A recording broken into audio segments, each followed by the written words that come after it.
అమరావతిని ఆంధ్రప్రదేశ్ రాజధానిగా నిర్ణయించుకుంటూ పార్లమెంట్లో చట్టం చేయించాం. ఊరు వాడ సంబరాలు చేసుకోండి, అవి అంబరాన్ని అంటాలి అని చంద్రబాబు నాయుడు గారితో పాటు ఆంధ్రప్రదేశ్లో పాలక పక్షాలు ప్రజలకు పిలిపిస్తూ ఉంటే ఆఫ్‌కోర్స్ దాన్ని ఎవరు పెద్దగా పట్టించుకున్నట్లేరు.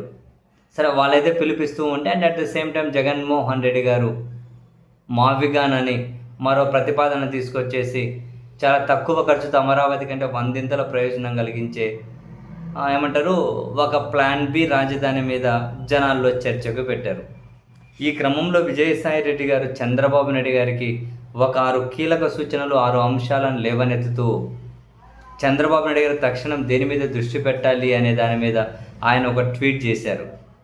ఫైనల్గా విజయసాయి రెడ్డి గారు ఆ 6 అంశాలు ఏమంట, centres own position in AP high court stated in an affidavit. అంటే ఆయన ఏమంటారంటే,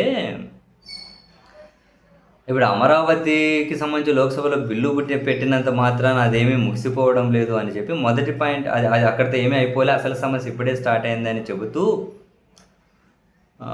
ఇందులో కీలకం ఏమంటున్నారు, ఇంగ్లీష్లో ట్వీట్ చేసి ఇందులో ఈయన ఏమంటాడంటే, రాజధానిని నిర్ణయించే అధికారం రాష్ట్రానికే ఉంటుందని 2020లో ఏపీ హైకోర్టుకు సమర్పించిన అఫిడవిట్లో సాక్షాత్తు కేంద్ర ప్రభుత్వమే చెప్పింది కదా, మరి ఇప్పుడు ఎట్లా రాష్ట్ర రాజధానిని కేంద్రం నిర్ణయిస్తుంది అన్నది ఆయన లేవనెత్తిన ఒక అంశం.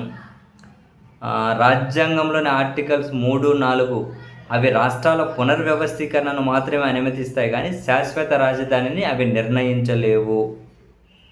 అండ్ ఇంకొక అంశం, తన రాజధానిని తానే నిర్ణయించుకునే హక్కు, ఆ అధికారం రాష్ట్ర ప్రభుత్వానికి ఉంది. ఇదేమి ఇన్సిడెంటల్ మ్యాటర్ కాదు. చట్టం చేయడం ద్వారా రాజధానిని నిర్ణయించడం అనేది ఫెడరల్ ప్రాథమిక నిర్మాణాన్ని ఉల్లంఘించినట్లే. దీనివల్ల రాష్ట్రాన్ని, అక్కడి పరిపాలనను కేంద్ర ప్రభుత్వం తన చేతుల్లోకి తీసుకున్నట్టు అవుతుంది. కేంద్రం నియంత్రిత యూనిట్గా మారుతుంది. అమరావతిని ఎంపిక చేయడానికి ఎటువంటి సంప్రదింపులు కానీ, ప్రజాభిప్రాయ సేకరణ కానీ జరగలే. ఇది ఏకపక్ష నిర్ణయం. ఏ పునర్వ్యవస్థీకరణ చట్టం కూడా గతంలో రాజధానులను నిర్ణయించలేదు, అధికారం రాష్ట్రాలకే వదిలేశాయి.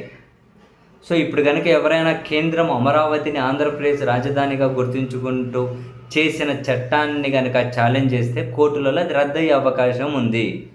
అందుకని అదే జరిగితే మళ్ళీ పాలనపరంగా సంస్థాగత అస్థిరత ఏర్పడుతుంది.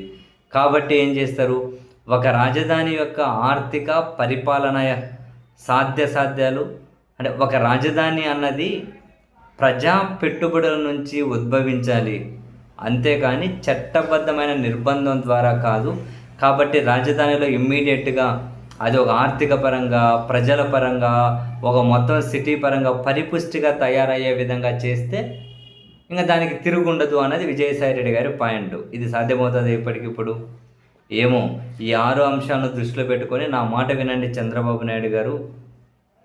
ఏమంటారు, ఆర్థిక పరిపాలన సాధ్యాలు, ప్రజా పెట్టుబడుల నుంచి అమరావతి ఉద్భవించాలి, మరి మీరు ఏం చేయగలుగుతారో వీళ్ళంత త్వరగా చేయండి అని చెప్పి విజయసాయి రెడ్డి గారు అయితే చంద్రబాబు నాయుడు గారిని ట్యాగ్ చేసుకుంటూ ఒక ట్వీట్ అయితే చేశారు.